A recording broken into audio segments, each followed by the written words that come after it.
আসসালামু আলাইকুম। তোমরা যারা ঢাকা সেন্ট্রাল ইউনিভার্সিটি ভর্তি পরীক্ষা দিবা, তো তোমাদের ঢাকা সেন্ট্রাল ইউনিভার্সিটির জন্য ফিজিক্সের কোন চ্যাপ্টারগুলো বেশি ইম্পর্টেন্ট এবং কিভাবে পড়া দরকার সেই নিয়ে তোমরা গাইডলাইন চাচ্ছিলা। তো এই ভিডিওতে আমরা ফিজিক্সের মোস্ট ইম্পর্টেন্ট চ্যাপ্টার যেগুলো থেকে মোটামুটি দেখো 8টা চ্যাপ্টার থেকে তুমি কিন্তু 19টার মতো প্রশ্ন এখানে কমন পাবা। তো কোন চ্যাপ্টারগুলো বেশি ইম্পর্টেন্ট সেগুলো আমরা এখানে অ্যানালাইসিস করছি। তো বিগত 6 বছরের প্রশ্ন অ্যানালাইসিস করে আমরা দেখাইছি যে আমাদের এই চ্যাপ্টারগুলো থেকে এতগুলো প্রশ্ন আসে। তো অবশ্যই ভিডিওটা সম্পূর্ণ দেখবা এবং ফিজিক্সে তোমরা সর্বোচ্চ মার্ক কিভাবে এনশিওর করবা সেটা আমরা এই ভিডিওতে আলোচনা করব। তো অবশ্যই ভিডিও সম্পূর্ণ দেখবা, আর চ্যানেলটা যারা এখনো সাবস্ক্রাইব করো নাই সাবস্ক্রাইব করবা, আমাদের পেজটা যারা এখনো ফলো করো নাই অবশ্যই ফলো করে দিবা পরবর্তী সকল আপডেটের জন্য। ঠিক আছে, তো চলো আমরা শুরু করি। তো আমরা প্রথমে আমাদের পদার্থবিজ্ঞান প্রথম পত্রটির যদি কথা বলি, দেখো এখানে আমরা যদি ভৌত জগত পরিমাপ দেখি, তো এখান থেকে গত বছর কিন্তু প্রশ্ন আসে নাই, ঠিক আছে, তার আগের বছরগুলোতে আসছে। তো এখান থেকে কিছু তোমার বেসিক যে প্রশ্নগুলো এগুলো আসে, তো তোমরা একটু রিভিশন দিলে এটা কভার করে ফেলতে পারবা। ঠিক আছে, এরপরে ভেক্টর, তো ভেক্টরটা তোমাকে ইম্পর্টেন্স দিতে হবে, কারণ ভেক্টর থেকে প্রত্যেক বছরই প্রশ্ন আসছে এবং দেখো 2টা থেকে 3টা প্রশ্ন কিন্তু চলে আসে, দেখো 2টা 3টা একটা 2টা এভাবে কিন্তু চলে আসতেছে। তো ভেক্টরটাকে তোমাকে অবশ্যই ইম্পর্টেন্স দিতে হবে, ভেক্টরকে অবশ্যই ইম্পর্টেন্স দিতে হবে। তো বিগত বছর প্রশ্নগুলো, বিশেষ করে ভার্সিটি ইউনিটের কোশ্চেন ব্যাংকগুলো, এগুলো ভেক্টর পার্টটা ভালো করে রিভিশন দিয়ে দাও, এখান থেকে চলে আসবে। এরপর দেখো গতিবিদ্যা, এটা মূলত আমাদের শর্ট সিলেবাসের বাইরে, তো এটা আমরা বাদ রাখি আপাতত। তো এটা তুমি চাইলে স্কিপ করতে পারো অথবা গতিবিদ্যার সূত্রগুলো দেখে যাইতে পারো যাদের শর্ট সিলেবাসটা খুব ভালো করে পড়া আছে অলরেডি। আর এবার দেখো নিউটনের বলবিদ্যা, এখান থেকে কিন্তু প্রশ্ন আসবে, এমন কোনো ভর্তি পরীক্ষা নাই যে নিউটনের বলবিদ্যা থেকে প্রশ্ন আসে না। তো গত বছর তোমার এখান থেকে সূত্র থেকে ফর্মুলা থেকে প্রশ্ন ছিল, তো এই বছর একটু ভালো করে দেখবা, নিউটনের বলবিদ্যা কোনোভাবে স্কিপ করা যাবে না। কার্যশক্তি ক্ষমতা মোস্ট ইম্পর্টেন্ট দেখতে হবে, কার্যশক্তি ক্ষমতা কিন্তু অনেকগুলো প্রশ্ন আসছে অলরেডি। এবার দেখো মহাকর্ষ ও বিকর্ষ, এখান থেকে গত বছর প্রশ্ন ছিল, আর 22-23 তার বাদে এখানে তেমন প্রশ্ন আসে নাই। পদার্থের গাঠনিক ধর্ম আমার জন্য ডিসিউ এর জন্য গুরুত্বপূর্ণ, দেখো গত বছর পদার্থের গাঠনিক ধর্ম থেকে 4টা প্রশ্ন আসছে। অর্থাৎ আমাদের যদি ফিজিক্স ফার্স্ট পার্টের কথা বলি, ফিজিক্স ফার্স্ট পার্টের সবচেয়ে বেশি প্রশ্ন আসছিল হচ্ছে পদার্থের গাঠনিক ধর্ম এই চ্যাপ্টার থেকে, কারণ এখানে তোমার অনেকগুলো থিওরি আছে এবং একটা ম্যাথও আসছিল, 3টা থিওরি আসছিল, একটা ম্যাথ আসছিল। তো তুমি অবশ্যই থিওরিগুলো একটু ভালো করে দেখে নিবা এই চ্যাপ্টার থেকে, এবং এটা কিন্তু গুরুত্ব তোমাকে দিতে হবে। পর্যায়বৃত্ত গতিটা তোমাকে এখানে ইম্পর্টেন্স দিতে হবে, কারণ পর্যায়বৃত্ত গতি থেকেও আমাদের ডিসিউতে কিন্তু মোটামুটি ভালো প্রশ্ন আসে। ঠিক আছে, দেখো এখানে 3টা 5টা 2টা 4টা এরকম করে কিন্তু প্রত্যেক বছর প্রশ্ন আসছে। এরপর নেক্সটে আসি আমরা তরঙ্গ চ্যাপ্টার, এটা শর্টের বাইরে, তুমি চাইলে এটা স্কিপ করে আসতে পারো অথবা এখানকার যে সূত্রগুলো আছে সেগুলো অ্যাটলিস্ট দেখে যাবা। আদর্শ গ্যাস ও গতিতত্ত্ব, এখান থেকে গত বছর প্রশ্ন ছিল, ইভেন তার আগের বছরের টুকটাক প্রশ্ন আসছে। তো এখান থেকে গতি শক্তি রিলেটেড যে প্রশ্নগুলো আছে, ঠিক আছে, গতি শক্তি অথবা গ্যাসের যে সূত্রগুলো আছে এই রিলেটেড প্রশ্নগুলো কিন্তু এখান থেকে আসে। তো এইগুলো একটু ভালো করে দেখবা, গ্যাস রিলেটেড প্রশ্নগুলো আদর্শ গতিতত্ত্ব থেকে দেখবা। ঠিক আছে, তো এখান থেকে আমরা যদি ইম্পর্টেন্স দিই, সেগুলো আমরা ভেক্টরটা ভালো করে পড়বো, নিউটনের বলবিদ্যাটা ভালো করে পড়বো, কাজ শক্তি ক্ষমতা ভালো করে পড়বো, পদার্থের গাঠনিক ধর্ম এবং পর্যায়বৃত্ত। তো এই কয়টা চ্যাপ্টার তোমাকে বেশি করে ইম্পর্টেন্স দিতে হবে প্রথম পত্রে। ঠিক আছে, আচ্ছা, তো এরপরে চলে যাই, দেখো আমরা নেক্সট আমরা যাব হচ্ছে দ্বিতীয় পত্রে। তার আগে ছোট্ট একটা অ্যানাউন্সমেন্ট দিয়ে দিই, সেটা হচ্ছে আমাদের ঢাকা সেন্ট্রালে তোমরা যারা পরীক্ষা দিবা, দেখো এই মুহূর্তে তোমরা ক্লাস অনেকগুলাই করছো, তাই না? তো শেষ মুহূর্তে তোমাদের এক্সাম দেওয়াটা কিন্তু মাস্ট। তুমি যদি শেষ মুহূর্তে এক্সাম না দাও, বেশি বেশি এক্সাম না দাও, তো প্রশ্ন প্যাটার্ন তুমি কিন্তু বুঝতে পারবে না। বা দেখো অনেকগুলো পরীক্ষা দিছো, তো এগুলোতে চান্স না পাওয়ার যে মেইন রিজনটা, সেটা হচ্ছে তোমার গ্যাপটা কোথায় তোমরা ধরতে পারো নাই, টাইম অনেকে ম্যানেজ করতে পারো নাই, নেগেটিভ মার্কিং কমাইতে পারো নাই, এটা নিয়ে কিন্তু প্যারা খাইছো। তো ঢাকা সেন্ট্রাল ইউনিভার্সিটিও কিন্তু নেগেটিভ মার্কিং আছে, এবং এখানে তোমাকে 60 মিনিটে 100টা এমসিকিউ দাগাইতে হবে। তো টাইম ম্যানেজমেন্টের একটা ব্যাপার আছে। তো এগুলোর জন্য ভাই তোমাকে শেষ মুহূর্তে এক্সামটা দিতে হবে। ঠিক আছে, তো শেষ মুহূর্তে তুমি ক্লাস করো আর না করো, এক্সাম তোমাকে মাস্ট দিতে হবে। তার জন্য আমাদের ঢাকা সেন্ট্রাল ইউনিভার্সিটির সর্বোচ্চ সংখ্যক এক্সাম, প্রায় 60+ এক্সাম তুমি এখানে পাচ্ছ, অধ্যায়ভিত্তিক এক্সাম সহ, অধ্যায়ভিত্তিক পেপার ফাইনাল, সাবজেক্ট ফাইনাল এবং ফাইনাল মডেল টেস্ট এখানে থাকছে। এছাড়া প্রশ্ন ব্যাংকের পিডিএফ, পাশাপাশি প্রশ্ন ব্যাংক সলভ ক্লাস এবং ম্যারাথন ক্লাস তো পাচ্ছই।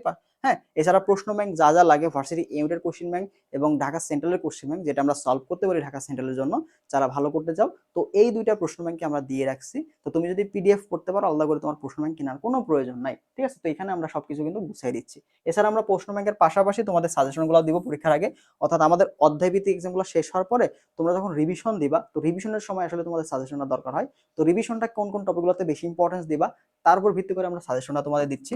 তো আমাদের কোর্সে এখন ডিসকাউন্ট চলছে, মূলত এটা ফি হচ্ছে আমরা 250 করে ভর্তি নিছি। তো এখন আমরা একটা ফি ডিসকাউন্টে তোমাকে মাত্র 199 টাকা তুমি ভর্তি দিতে পারছো। তো যারা ভর্তি হবা, একটু কষ্ট করে হোয়াটসঅ্যাপে যোগাযোগ করবা, অথবা কমেন্ট বক্সে আমি লিঙ্ক দিয়ে রাখবো, সেখানে ডিটেলস দিয়ে দিবা। তো আমাদের এক্সাম সবগুলো ওয়েবসাইটে হয়ে থাকে, ওয়েবসাইটে সবগুলা তুমি গোছানো পিডিএফ এবং এক্সাম যেগুলো হয়ে গেছে, যেহেতু এটা রানিং ব্যাচ, যেগুলো হয়ে গেছে সবগুলো তুমি সাজানো পেয়ে যাবা। তো এটা নিয়ে কোনো চিন্তার কারণ নাই। ঠিক আছে, আচ্ছা, তো এবার আসি আমরা দ্বিতীয় পত্রে। চলো, তো দ্বিতীয় পত্র থেকে যদি আসি, তো দ্বিতীয় পত্র থেকে আমরা দেখতে পাচ্ছি তাপগতিবিদ্যা। এখান থেকে রিসেন্ট ইয়ারগুলোতে প্রশ্ন আসছে। তাপগতিবিদ্যা ভাই তোমাকে ইম্পর্টেন্স দিতে হবে মাস্ট। এই বছরের জন্য এটা আমার গুরুত্বপূর্ণ, এটা ভালো করে দেখবা। স্থিরত্ব থেকে প্রশ্ন আসে, একটা দুইটা করে আসে। তো তুমি স্থিরত্ব চলতে এই দুইটা দেখতে পারো, ঠিক আছে? এই দুইটা থেকে মোটামুটি প্রশ্ন আসে প্রত্যেক অ্যাডমিশনেই, যদি তুমি দেখো। এবার আসো তড়িৎ প্রবাহ চৌম্বক ক্রিয়া, এই দুইটা চ্যাপ্টার তুমি বাদ দিতে পারো। এখান থেকে গত বছর একটা একক থেকে প্রশ্ন আসছিল, তো এই দুইটা আমরা এখন চাইলে বাদ দিতে পারো, কারণ যেহেতু শর্টের বাইরে তুমি স্কিপ করতে পারো। শর্ট সিলেবাসটাই তোমাকে ভালো করে পড়তে হবে, ঠিক আছে? দেখো 24-25 শর্ট সিলেবাস থেকে ম্যাক্সিমাম প্রশ্ন ছিল।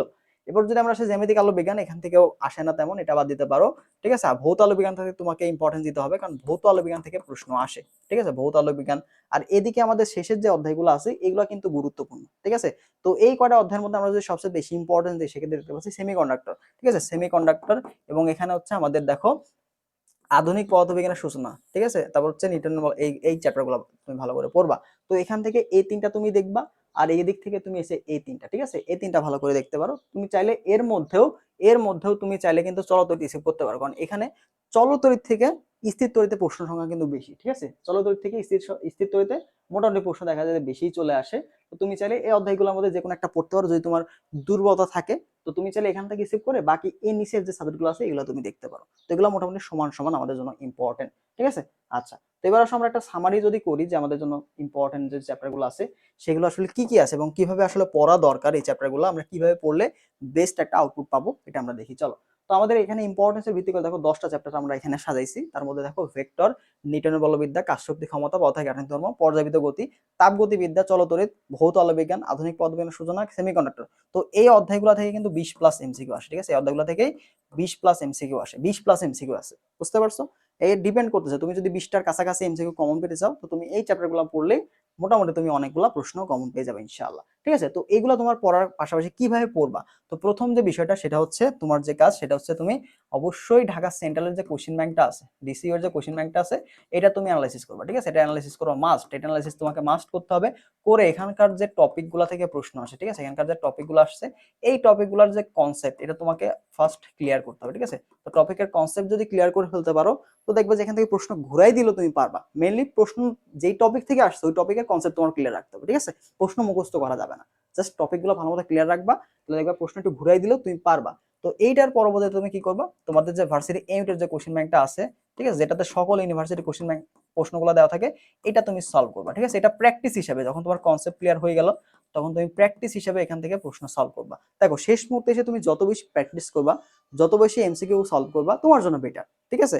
আর কি বললাম, শেষ মুহূর্তে এসে তোমাকে এক্সাম গুলো দিতে হবে, ঠিক আছে? তো এক্সাম দাও মানে তো এমসিকিউ সলভ, বাসায় বসে তুমি যদি সলভ করতে পারো সেটাও অনেক বেটার। তো বাসায় বসে যখন তুমি সলভ করবা, চেষ্টা করবা ঘড়িতে তোমার হচ্ছে টাইমার দিয়ে রাখার, ঠিক আছে? যে তুমি অল্প সময়ের মধ্যে প্রশ্নগুলো সলভ করতে পারতেছো কিনা। হয়তো প্রথম দিন কষ্ট হবে, তারপর দিন একটু কষ্ট হবে, আস্তে আস্তে দেখবা কষ্ট কমে যাচ্ছে এবং তুমি খুব অল্প সময়ের মধ্যে বেশি সংখ্যক এমসিকিউ সলভ করতে পারবা। তো এই টেকনিকটা তোমাকে প্রথম থেকে শুরু করতে, এখন থেকে চাইলে পারবা, ঠিক আছে? তো পরীক্ষার আগের দিন তুমি চাইলে এটা পারবা না।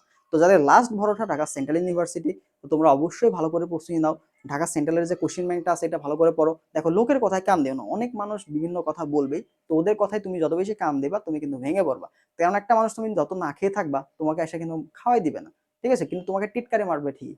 তো অবশ্যই তোমার বিপদে আসবে না কাছে, তোমার খারাপ সময় তোমাকে টিটকারি করবে, তো ওদের কথা শুনে তো মন খারাপ করার কোনো দরকার নাই। তুমি নিজেকে নিয়ে ভাবো, নিজেকে কিভাবে ভালো রাখা যায় সেই চিন্তা করো, এবং নিজের ভুলগুলো ঠিক করে সামনে যে পথগুলো আছে সেটা যেন সুন্দর করতে পারো, এই জন্য পরিশ্রম করো, ডেডিকেটেড থাকো, ইনশাল্লাহ দেখবে যে ভালো একটা ফল পাবা তোমরা, ঠিক আছে? তো যাদের এখনো কোথাও হয় নাই, তোমরা ঢাকা সেন্ট্রালের জন্য চেষ্টা করো, চোখ কান বুঝে। কে কি বললো এটা দেখো না, জাস্ট নিজের কাজে ফোকাস করো, ঠিক আছে? যতটুকু পরিশ্রম করা দরকার ততটুকু করো, দেখবে যে ভালো কিছু সম্ভব, ঠিক আছে? আর একটা লাস্ট কথা বলি, সেটা হচ্ছে ভাই, হতাশ হয়ে না। এই পর্যন্ত আসছো, লাস্টটা দেখে তারপরে যতটুকু যায় দেখো, এখনই হতাশ হয়ে যাবে, যেহেতু লাস্ট একটা পরীক্ষা বাকি আছে। ইনশাল্লাহ এখানে তুমি ডেডিকেটেড থাকলে ভালো কিছু করবা, ঠিক আছে? আর যারা এক্সাম আছে ভর্তি হতে চাও, তারা একটু হোয়াটসঅ্যাপে যোগাযোগ করো, তাহলে আমরা তোমাকে ডিটেলসটা জানাই দিব, ঠিক আছে? অথবা ওয়েবসাইট লিঙ্কটা আমি দেওয়া দেখবো কমেন্ট বক্সে, সেখান থেকে তুমি দেখে নিবা। ওকে, ভালো থাকো সবাই, আল্লাহ হাফেজ।